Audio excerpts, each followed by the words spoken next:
O processo civilizador, volume 2, Formação do Estado e Civilização, Norbert Elias.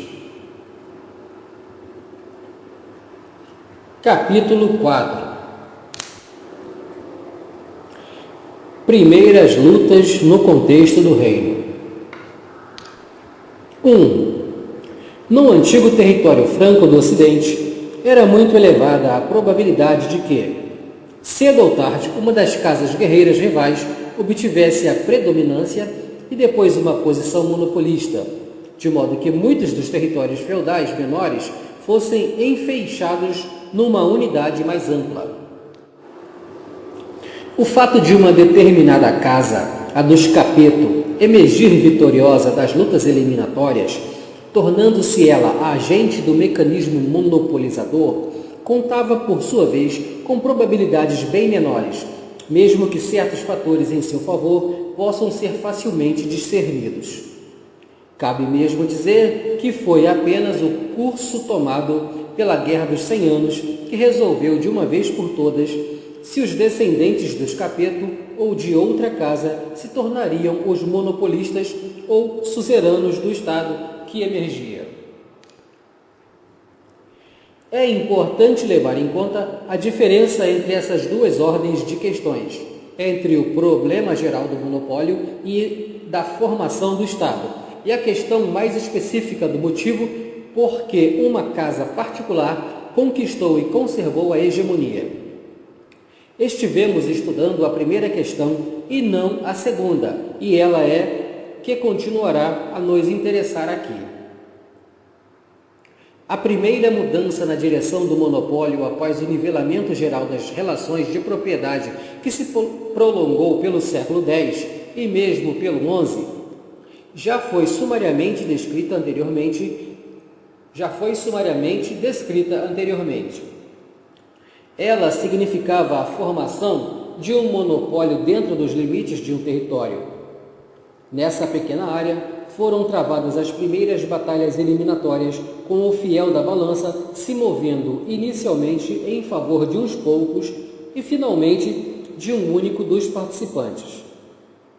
Uma casa, pois a casa ou a família é sempre a unidade social que se afirma e faz valer seus direitos, e não um indivíduo. Acumulava tanta terra que as outras não podiam mais rivalizar com ela em termos militares e econômicos. Enquanto houvesse probabilidade de competir com ela, a relação entre senhor feudal e vassalo era mais ou menos nominal. Com a mudança no poder social, tal relação assumiu uma nova realidade. Estabeleceu-se a dependência de muitas casas face a uma única, ainda que, na falta de uma máquina central altamente desenvolvida, ela carecesse da continuidade e solidez que mais tarde veio a assumir no contexto do regime absolutista. Era característico da força com que operava esse mecanismo monopolista que processos análogos ocorressem, aproximadamente na mesma época, em particularmente todos os territórios da região franca ocidental. Luís VI, duque de França e nominalmente rei de toda a região, era bastante representativo desse estágio de formação do monopólio. Se examinarmos um mapa da França em 1032, formamos uma clara impressão de sua fragmentação política em bom número de territórios mais e menos poderosos. O que temos diante de nós certamente ainda não é a França que conhecemos. Essa França emergente, a antiga região franca do Ocidente, estava limitada ao sudeste pelo Ródano. Arles e Lyon ficavam de fora. Lyon, no reino da Borgonha. Fora também ao norte estendia-se a região das atuais Toul, Bar-le-Duc e Verdun, que pertenciam como as áreas em volta de Aachen, de Antuérpia e mais ao norte a Holanda, ao reino de Lorena. As tradicionais fronteiras oriental e setentrional da antiga região franca do Ocidente estavam bem para dentro da França atual. Mas nem essa fronteira do Império Nominal dos Capeto, nem as fronteiras das unidades políticas menores nele contidas, tinham na época a mesma função ou fixidez das atuais fronteiras internacionais. Divisões geográficas, vales de rios e cadeias de montanhas, bem como diferenças linguísticas e tradições locais, davam, é verdade, certa estabilidade às fronteiras. Mas uma vez que todas as regiões grandes ou pequenas constituíam propriedade de uma família de guerreiros e que fundamentalmente decidia a composição da unidade territorial, eram as vitórias e derrotas, os casamentos e as compras, vendas feitas por essa família. E em cada região eram muito grandes as mudanças de hegemonia. Indo do sul para o norte, vemos em primeiro lugar, ao norte do Condado de Barcelona, isto é, ao norte dos Pirineus, o Ducado de Gasconha, que se estende até a região de Bordeaux, e ao Condado de Toulouse. Em seguida, e para mencionar apenas as unidades maiores, temos o Ducado de Guyenne, isto é, a Aquitânia, o Condado de Anjou, sede da Segunda Casa Real Franco-Inglesa, os condados de Maine e Blois, o Ducado de Normandia, sede da Primeira Casa Real Franco-Inglesa, os condados de Troyes, Vermandois e Flandres. E, finalmente, em meio aos domínios normandos, os condados de Blois, Troyes e outros. O pequeno domínio dos Capetos, o Ducado de França. Já enfatizamos que esse pequeno domínio dos Capetos não constituía mais do que qualquer outro território, uma unidade completa nos sentidos geopolítico ou militar da palavra. Era constituído de 2 ou 3 regiões contíguas razoavelmente grandes, a Île-de-France, Berry de Orléans, bem como de propriedades menores espalhadas pelo Poitou, pelo Poitou no sul e pelas partes as mais diversas da França, que por um meio ou outro haviam passado a posse dos Capetos. 3. Na maioria desses territórios, a época de Luís VI, uma dada casa já obtivera predominância sobre as demais, mediante uma acumulação de terras. Conflitos entre essas casas principescas e a pequena nobreza que vivia no seu domínio estavam sempre eclodindo e durante muito tempo continuaram perceptíveis tensões entre elas. Não eram muito animadoras, porém, as possibilidades de resistência bem-sucedida por parte das casas feudais menores. A dependência delas, face ao senhor feudal ou ao governante territorial, vai se tornando mais evidente no curso do século XI. A posição monopolista das casas principescas, A posição monopolista das casas principescas em seus territórios agora raramente é abalada. O que passa a caracterizar cada vez mais a sociedade é a luta entre as casas de príncipes pela predominância em áreas mais extensas. As pessoas eram envolvidas nesses conflitos pelas mesmas compulsões presentes na fase anterior. Quando um vizinho se expandia e, portanto, tornava-se mais forte, o outro corria o risco de ser esmagado por ele e de tornar-se seu dependente. Ele tinha que vencer a fim de não ser subjugado. Embora, para começar as cruzadas e guerras de conquista, reduzissem até certo ponto a pressão interna, ela se tornou mais forte e tão logo diminuíram as possibilidades de expansão pelo exterior. O mecanismo da livre competição operava nesse momento em um círculo mais limitado, isto é, entre as famílias de guerreiros que se haviam tornado as casas principais de seus territórios. 4. A conquista da Inglaterra pelo Duque Normando foi uma das campanhas expansionistas características dessa época. Uma entre muitas.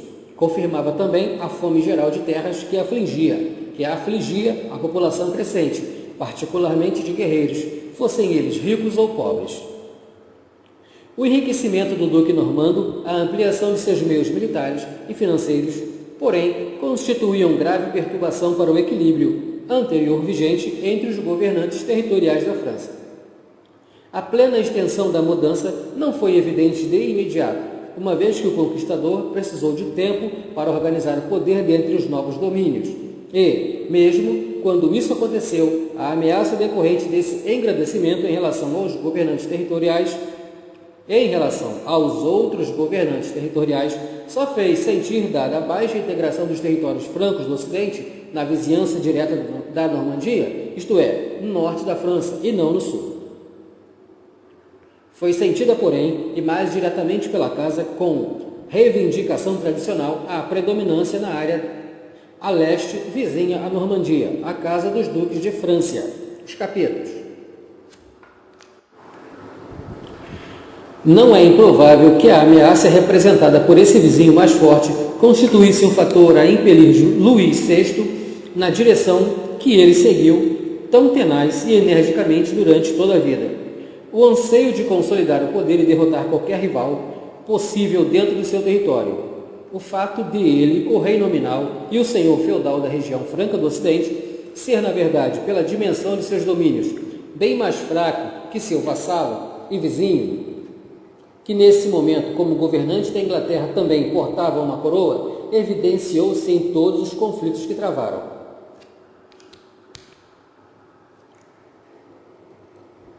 Guilherme, o Conquistador, uma vez que conquistara recentemente seu território insular, teve a oportunidade de criar o que constituía, para a época, uma organização governamental muito bem centralizada.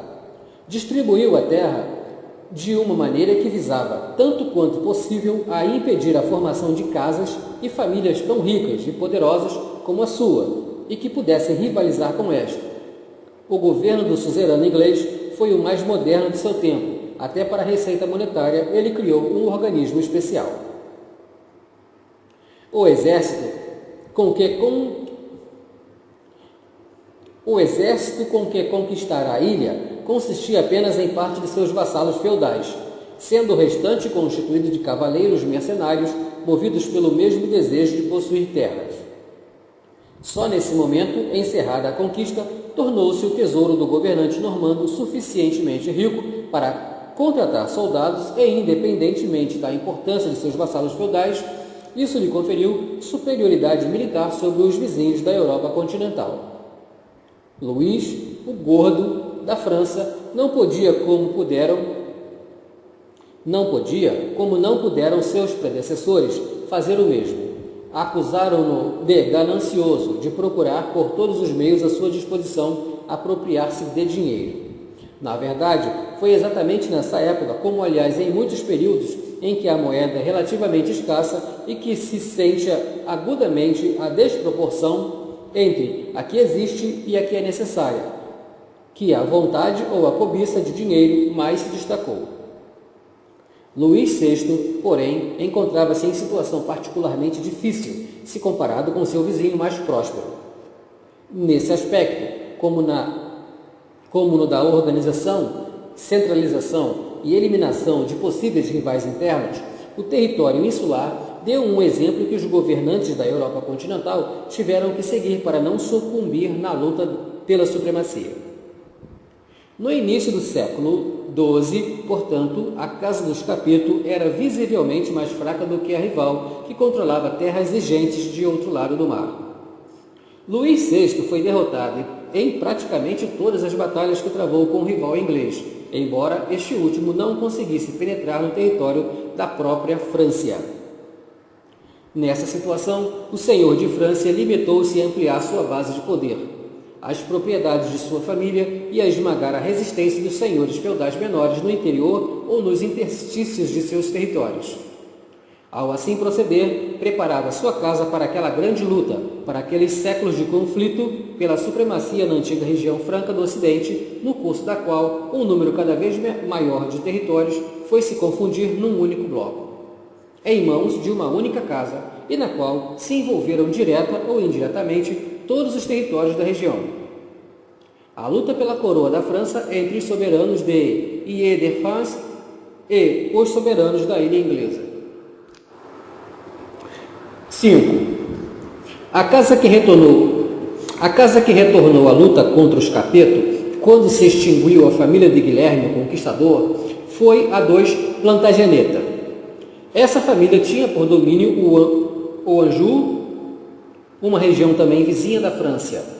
Começou sua ascensão mais ou menos na mesma época que os Capeto, e quase que da mesma maneira. Da mesma forma que na França sob Felipe I, na vizinha Anjou sob Fouquet, o real poder dos condes em relação aos seus vassalos tornara-se bastante débil. Tal como o filho de Felipe, Luís VI, o gordo, o filho de Fouquet, o moço, e o filho deste, Godofredo, Plantageneta, gradualmente subjugou os senhores feudais e de porte médio de seu domínio, assim lançando as bases para a expansão futura. Na própria Inglaterra, ocorreu inicialmente o processo inverso, exibindo pelo avesso os mecanismos que moviam essa sociedade de guerreiros. Quando Henrique I, neto de Guilherme o Conquistador, faleceu sem deixar herdeiros, Estevão de Blois, filho de uma das filhas de Guilherme, reivindicou seu trono. Obteve o reconhecimento dos senhores feudais seculares e da Igreja, mas ele mesmo não passava de um senhor feudal normando de porte médio. Sua riqueza pessoal e o poder de sua família, dos quais tinha que depender, eram limitados. Por isso mesmo, tornou-se quase inerme diante de outros guerreiros e também do clero locais. Com sua ascensão ao trono, começou imediatamente a desintegração do poder governamental na ilha. Os senhores feudais construíram castelo após castelo, cunhavam moeda própria, cobravam impostos em suas regiões. Em suma, assumiam todos os poderes que, até então, dada a força superior que possuíam, haviam sido monopólio dos soberanos normandos. Além do mais, Estevão de Blois cometeu uma série de erros graves, dos quais o principal foi perder o apoio da Igreja, o que um governante mais forte poderia talvez ter sido capaz de superar, mas não um homem que dependia do auxílio alheio. Tais fatos favoreceram seus rivais. Esses rivais eram os condes de Anjou. Godofredo Plantageneta se casara com a filha do último rei anglo-normando e dispunha de poder necessário para sustentar a reivindicação que fez com base no casamento. Lentamente, construiu uma cabeça de ponte na Normandia. Seu filho, Henrique Plantageneta, unificou o Maine, o Anjou e Touraine e a Normandia sob seu domínio. Armado desse poder, pôde compreender a reconquista dos domínios ingleses de seu avô, exatamente como o duque normando fizera antes dele. Em 1153, cruzou o Canal da Mancha. Em 1154, à idade de 22 anos, coroou-se rei, e um rei que, em virtude de seu poder militar e financeiro, energia pessoal e talento, tornou-se uma poderosa força centralizadora. 2 anos antes, além do mais, tornara-se pelo casamento com a herdeira da Aquitânia, senhor dessa região, no sul da França. Combinava, assim, com suas terras inglesas, um território na Europa continental, frente ao qual o domínio dos capetos parecia realmente insignificante.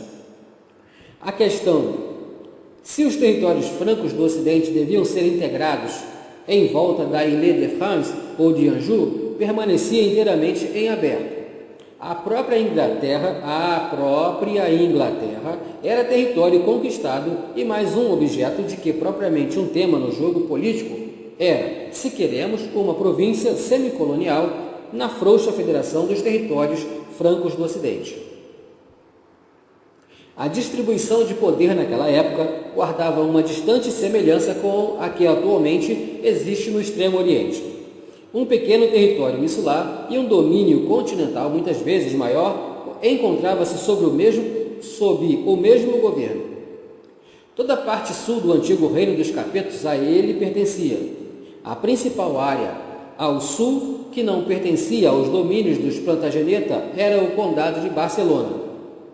Seus soberanos estavam empenhados no análogo movimento expansionista e se tornaram reis de Aragão, mais uma vez sobre bases matrimoniais.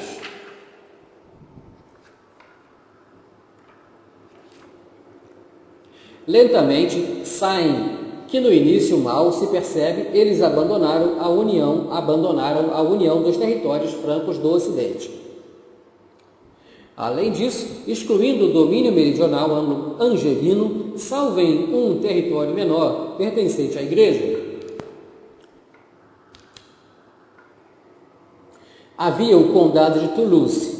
Seus soberanos, como senhores feudais, menores ao norte da região da Aquitânia, começaram, ante a ameaça do reino angevino, a se inclinar para o centro de poder rival formado pelos capetos.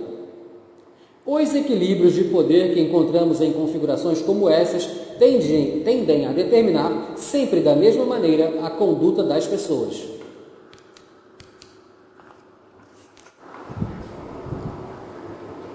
Na esfera menor da Federação Territorial Franca, o seu modo operante pouco diferiu do que vemos na política dos Estados na Europa moderna.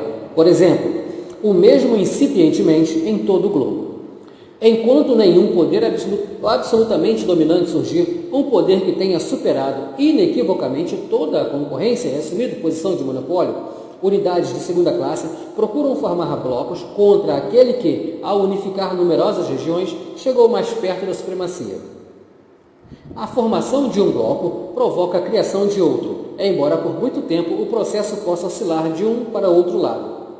O sistema como um todo tende a consolidar regiões cada vez maiores em torno de um centro, a concentrar o poder de decisão real num número sempre menor de mãos e, finalmente, num único centro. A expansão do duque normando gerou um bloco que deslocou em seu benefício o equilíbrio, começando pela região norte da França. A expansão da Casa de Anjou aproveitou esse fato e deu um passo adiante. O bloco do reino angevino ameaçou o equilíbrio de toda a região franca do Ocidente, por menos organização que esse bloco demonstrasse, por mais rudimentares fossem seu governo e sua centralização. Ainda assim, o movimento através do qual, sob pressão da fome geral de terras, uma casa incessantemente impedia a outra a unir-se a ela e a obter mais terras. Manifestou-se com clareza suficiente nessas formações políticas. A parte ao sul, uma larga faixa abrangendo toda a região ocidental da França, pertencia então aos Plantageneta. Tradicionalmente, o rei da Inglaterra era vassalo dos reis Capeto, no tocante a essa área da Europa continental. O direito, contudo, de pouco vale quando não se apoia num poder social correspondente.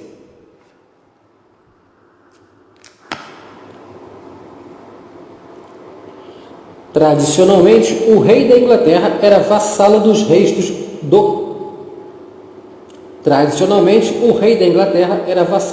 Capeto, no tocante a essa área da Europa continental. O direito, contudo, de pouco vale quando não se apoia num poder social correspondente. Quando em 1117 o sucessor de Luís VII da França, agora um homem velho e cansado, se encontrou com o representante da casa rival, Henrique II, o jovem rei da Inglaterra disse a este último: Real Senhor, desde o começo de vosso reinado e antes mesmo, tendes cometido ofensas a mim, calcando aos pés a lealdade que me deveis e a vassalagem que me prestastes. E de todas essas ofensas, a mais grave e flagrante foi a injusta usurpação de Auvergne, que conservais em prejuízo da coroa francesa. Para ser franco, a velhice me aflige. Para ser franco, a velhice me aflige e rouba-me a força necessária para recuperar essa terra e outras. Mas perante Deus, perante esses barões do reino e nossos leais súditos, publicamente protesto e defendo os direitos de minha coroa, acima de tudo sob Auvergne e Berry, Châteauroux, Gisors e Vexin normando, implorando ao rei dos reis que me dê um herdeiro, que lhe conceda o que a mim negou. O Vexin, uma espécie de Alsácia-Lorena normanda. O Vexin, uma espécie de Alsácia-Lorena normanda. Era uma terra fronteiriça contestada entre o domínio dos Capeto e o domínio normando dos Plantageneta. Mais ao sul, a fronteira entre os domínios dos Capeto e o Angevino corria pelo Berry.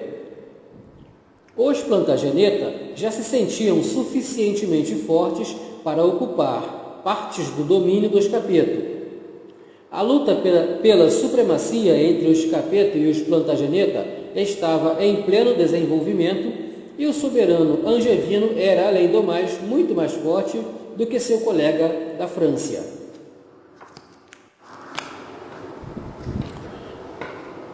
Por isso mesmo, as exigências que o Capeto fez a seu adversário são, na verdade, muito modestas. Quer que lhe devolva algumas terras que considera pertencerem a seus domínios. Por algum tempo, não pôde aspirar a nada mais. Compreende perfeitamente a glória do domínio angevino e a insignificância da sua. Nos franceses, disse ele certa vez, comparando-se ao rival, nada mais temos do que pão, vinho e contentamento. 6. Essa maneira de governar, porém, ainda não se revestia de grande estabilidade. Era, na verdade, uma empresa privada e, como tal, estava sujeita à dinâmica social inerente a uma luta entre unidades que competiam livremente entre si.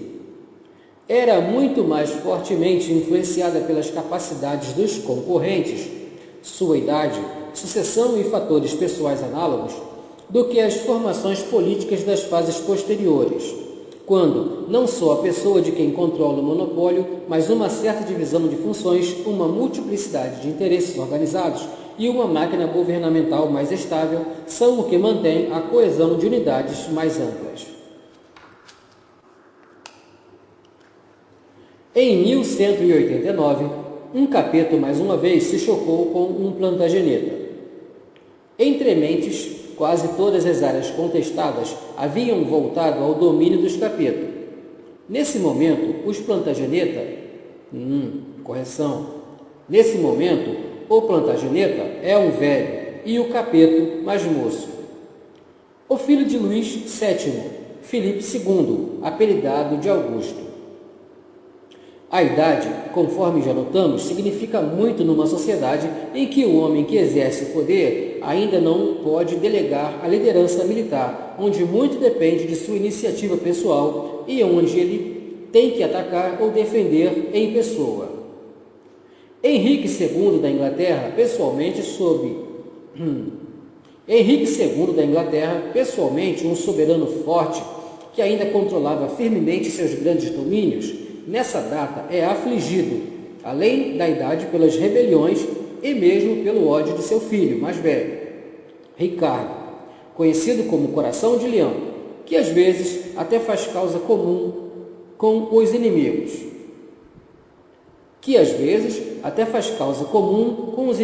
Capeto de seu pai. Explorando a fraqueza do adversário, Filipe Augusto retoma a Auvergne e as partes de Berry mencionadas por seu pai. Um mês depois, enfrentam-se ambos em Tours. Henrique II falece aos 56 anos. Em 1193, Ricardo, o Coração de Leão, está na prisão. Felipe conquista a longamente conquistada Vexin, tendo como aliado João, o irmão mais moço do prisioneiro. Em 1199, falece Ricardo.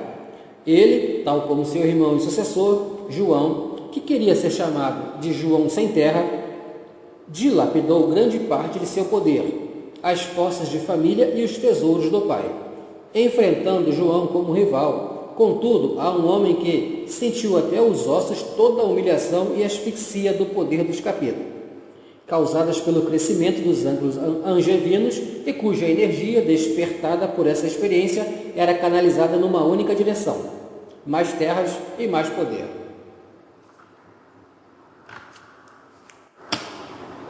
Mais e mais. Ele, tal como primeiro Plantageneta, antes dele, é obcecado por esse anseio. Quando João sem terra lhe pergunta se não poderia ter de volta como pagamento algumas terras que perdera para ele, Felipe responde perguntando-lhe se ele não conhece alguém que deseje vender terras, pois também ele gostaria de comprar mais. Nessa ocasião, Felipe já era um homem rico em terra e em poder. Evidentemente, não ocorria ainda uma luta entre estados ou nações. Toda a história da formação de organizações monopolistas posteriores de nações-estados permanecerá incompreensível até que se entenda o caráter especial dessa outra fase social, bem anterior de iniciativa privada. Tratava-se de uma luta entre casas reais, concorrentes ou rivais, que, acompanhando a evolução geral dessa sociedade, impelia todas as unidades inicialmente pequenas e em seguida cada vez maiores a se expandirem e a lutarem por mais posses. A Batalha de Bouvines, em 1214, decidiu provisoriamente a questão. João da Inglaterra e seus aliados foram derrotados por Filipe Augusto. E como acontecia com tanta frequência na sociedade belicosa feudal, a derrota em batalha externa implicava também em um debilitamento interno. Voltando para casa, João encontra os barões e o clero em cima de revolta a exigir a Magna Carta. Inversamente, no caso de Filipe Augusto, a derrota na guerra externa fortalece-lhe o poder em seus domínios. Na qualidade de herdeiro do pai, Filipe Augusto recebeu basicamente a região de Paris e Orleans, juntamente com partes de Berry. Acrescentou a eles, para mencionar, apenas suas grandes aquisições: a Normandia, na ocasião, um dos maiores e mais ricos territórios de todo o reino, o Anjou, o Maine e a Touraine, mais importante do Poitou de Saintonge e o Artois do Valois, o Vermandois, a região de Amiens e boa parte da região em volta do Beauvais. O senhor de Paris e Orleans converteu-se no maior senhor territorial do norte da França. Tornou a Casa dos Capeto a família mais rica da França. Seus domínios haviam obtido saídas para o mar. Em outros territórios do norte da França, na Flandres, Champagne, Borgonha e Bretanha, crescia sua influência na proporção do poder que possuía. E mesmo no sul já controlava uma área considerável.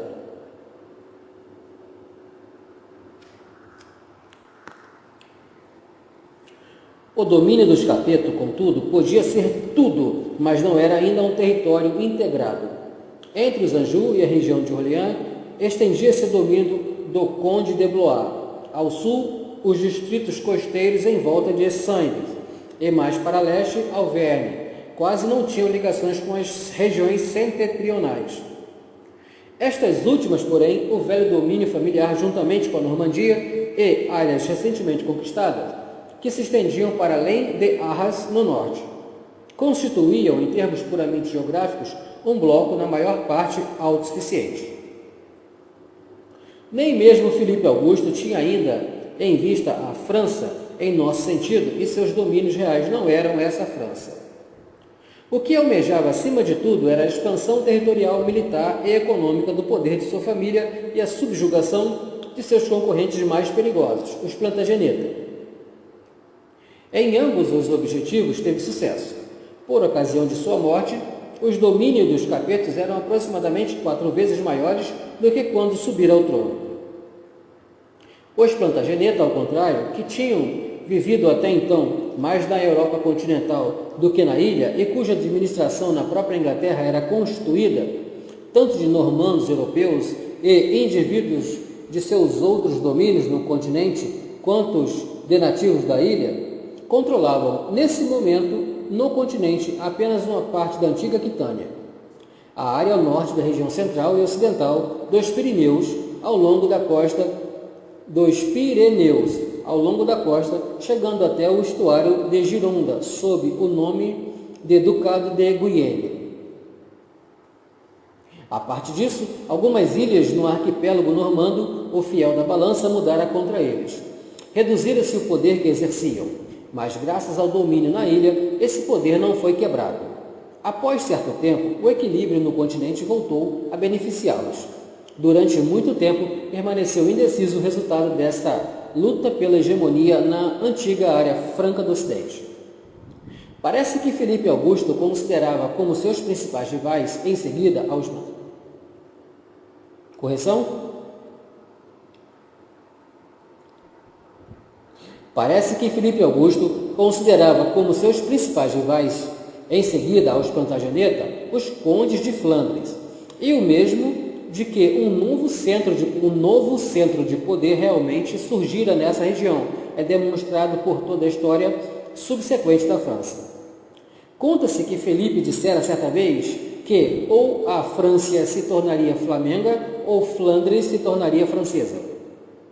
Ele certamente não perderia de vista que, em todos esses conflitos entre as casas territoriais menores, o que estava em jogo O que estava em jogo era a supremacia ou a perda da independência, mas ainda podia imaginar tanto a Flandres como a França dominando toda a área. 7. No início, os sucessores de Filipe Augusto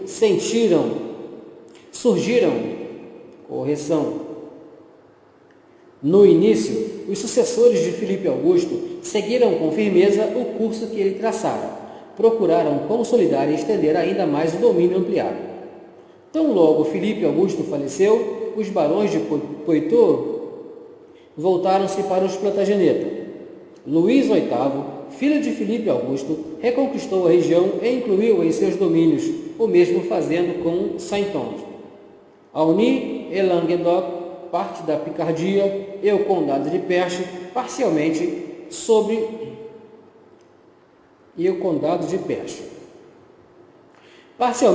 a forma de uma guerra religiosa, a luta contra os heréticos albigenses, a Casa dos Capetos, começou a avançar para o sul e a penetrar na esfera do único grande senhor territorial que podia, além dos Plantageneta, rivalizar com ela em poder, o Conde de Toulouse.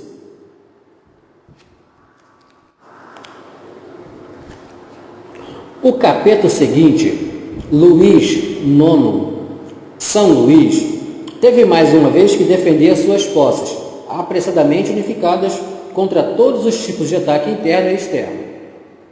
Simultaneamente, continuou a reforçar seu poder, anexando partes de Languedoc, a nordeste dos Pirineus, os condados de Mâcon, Clermont e Mortagne, e algumas áreas menores as propriedades de sua família. Filipe III, o Audaz, conquistou o condado de Guines, entre Calais e Saint-Omer, mas apenas para perdê-lo 12 anos depois para os herdeiros do conde. Através de uma compra ou proteção, adquiriu todas as propriedades menores nas vizinhanças que estivessem oferecidas à venda e preparou a incorporação da Champagne e do grande território de Toulouse aos domínios de sua casa. Nesse momento, praticamente não havia em toda a área franca do Ocidente um único soberano territorial que pudesse, sem aliados, fazer frente aos capetos, com exceção dos Plantagenetas. Estes últimos, para sermos exatos, não estavam menos preocupados com os capetos em expandir sua esfera de poder. Na Europa continental, sua soberania mais uma vez se estendera para além do Ducado de Guyenne. Do outro lado do mar, haviam submetido Gales e procediam à conquista da Escócia. E ainda tinham possibilidades de expansão que não os levariam a um choque direto com os capetos. Estes últimos, igualmente, tinham espaço para se expandir em outras direções. Simultaneamente, sob Filipe o Belo, seus domínios estavam se estendendo às fronteiras do Império Romano-Germânico.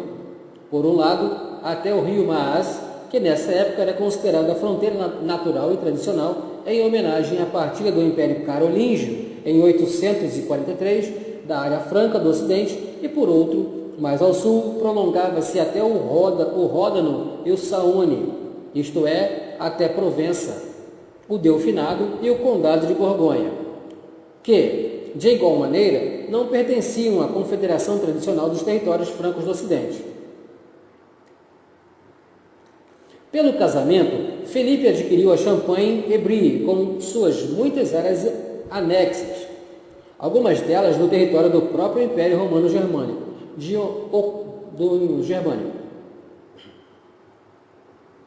do Conde de Flandres obteve os domínios de Lille, Douai e Bethune, e tomou dos condados de Blois o condado de Chartres e a propriedade de Beaugency.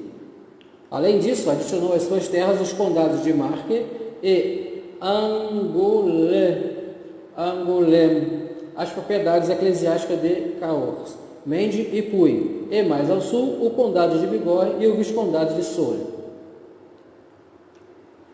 Seus três filhos, Luís X, Filipe V e Carlos IV, faleceram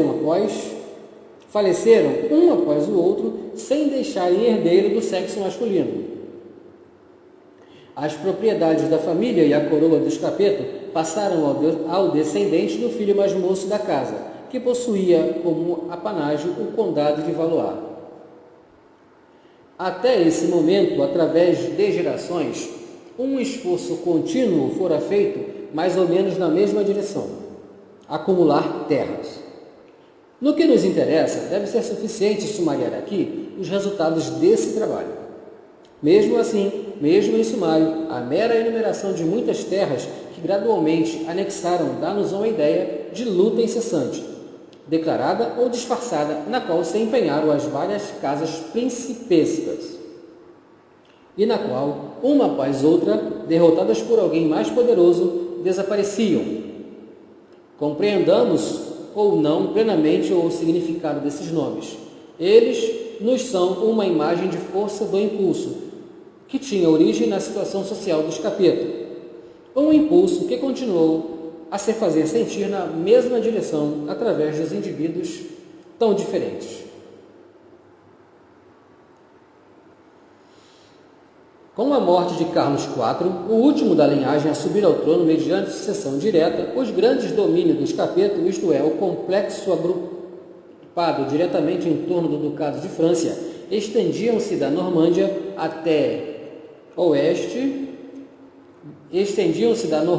a oeste até Champagne no leste e Canche no norte. A região do Artois, contígua a esta, fora dada como apanágio a um membro da família. Um pouco ao sul, separada pela região de Anjou, também dada em apanágio, o condado de Poitiers fazia parte da área controlada diretamente pelos príncipes de Paris. Ainda mais ao sul, o condado de Toulouse lhes pertencia, além de partes do antigo ducado da Aquitânia. Embora tudo isso já constituísse um poderoso complexo de terras, não era ainda uma região coesa. Conservava a aparência típica de um domínio territorial de família, cujas partes separadas eram mantidas juntas, menos por dependência recíproca ou por divisão de funções, do que pela pessoa do dono, através de uma união pessoal e de um centro administrativo comum. Ainda se sentia profundamente a identidade distinta de cada região e os interesses e caracteres específicos de cada território. Ainda assim, a união dos mesmos sob uma única casa e, em parte, sob uma mesma administração, removia toda uma série de obstáculos e uma integração mais completa. Respondia à tendência de ampliação das relações de comércio, à intensificação de ligações para além do nível local, já discerníveis em pequenas partes da população urbana, mesmo que essa tendência não desempenhasse nem remotamente o mesmo papel como força propulsora na união ou expansão das casas principescas, que viria a ter no século XIX, por exemplo, num estágio inteiramente diferente do desenvolvimento dos estratos burgueses urbanos.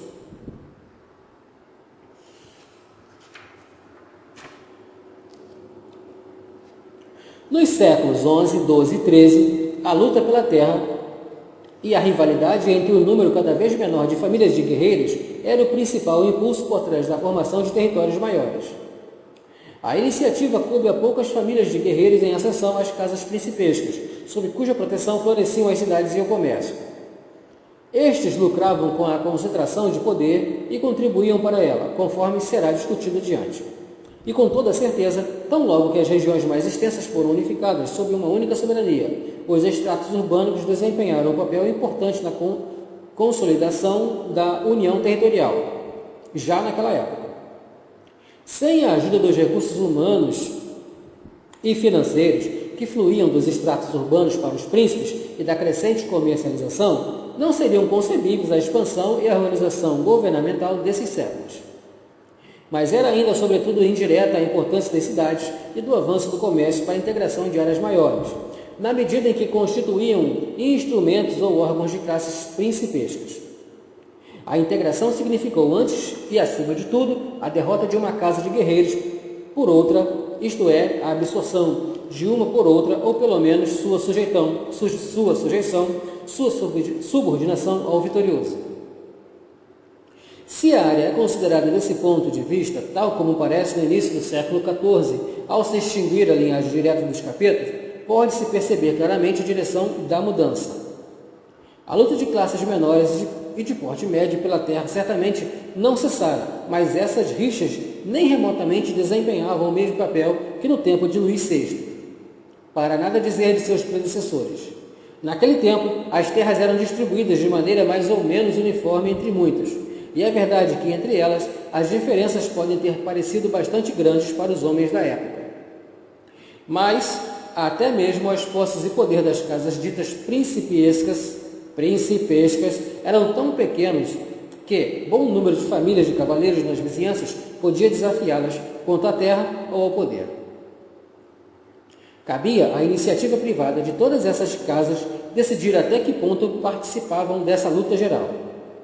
Nesse momento do século XIV, essas muitas casas de guerreiros não constituíam mais, em separado, forças a levar em conta, no máximo coletivamente, como classe. Possuíam ainda certa importância social.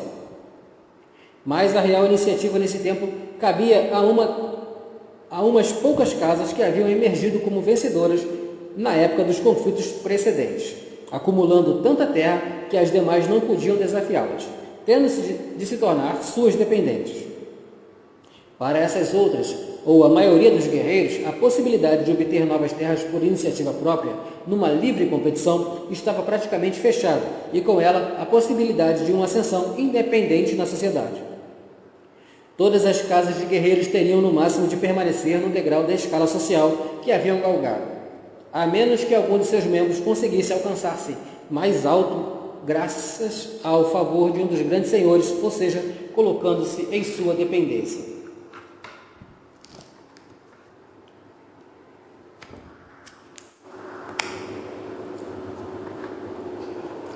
Diminuíram o número dos que ainda podiam competir independentemente na região franca do Ocidente, por terra e poder. Não mais existem um duque ou casa independente da Normandia, nem da Aquitânia. A assimilação ou supressão havia eliminado, para mencionar apenas os mais importantes, os condados de Champagne, Anjou e Toulouse. Nessa região, além da Casa de França, apenas 4 casas importavam: os ducados de Borgonha e de Bretanha, o condado de Flandres e, mais um poderoso de todos, o rei da Inglaterra, o duque de Guyenne e o senhor de várias áreas menores.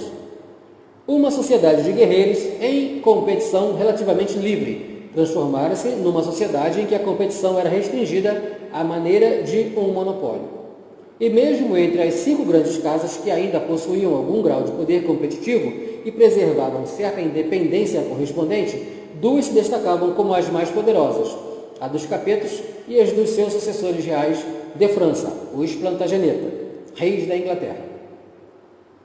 O confronto entre eles teria que decidir quem, finalmente, controlaria o poder monopolista na região franca do Ocidente e onde ficariam o centro e as fronteiras do monopólio.